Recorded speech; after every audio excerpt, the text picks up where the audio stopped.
మందిరానికి వచ్చి పోయే వాళ్ళంతా అయ్యా మాకు ఇది చేసి పెట్టు, అయ్యా మాకు ఇది చేసి పెట్టు అని అందరూ అడుగుతూ ఉంటే దావీదు ఉన్నాడు, చూసారా, అయ్యా నేను నీకేం చెయ్యాలి, నేను ఎట్లా నీ పనికి ఉపయోగపడాలి, నేనేమో దేవదారు కర్రతో చేయబడిన ఇంట్లో ఉన్నాను, నీవు డేరాల మధ్యలో ఉన్నావే, నీకు చక్కటి మందిరం కట్టాలి. ఆ మాట అంటే దేవుడు ఆ మాట విని అబ్బురు పడిపోయి ఉంటాడు.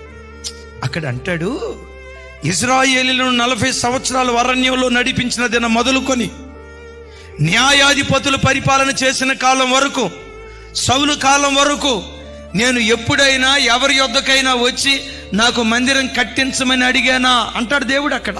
అంటే పరోక్షంగా ఆ మాటలో ఉన్న అర్థం ఏంటో తెలుసా? ఎవ్వరికి రాని ఆలోచన నీకు వచ్చింది దావీదా, నా మనసు గెలుచుకున్నావు దావీదా. నా ఇల్లు కట్టాలనుకున్నావే, నీ ఇంటిని నేను కడతా. నీ ఇంటినే కాదు, నీ పిల్లల పిల్లలను నేను కడతా.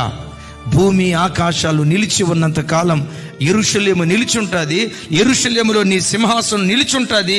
ఆ సింహాసనం మీద నీ పిల్లల పిల్లలు రాజులుగా ఉండి పరిపాలన చేయటం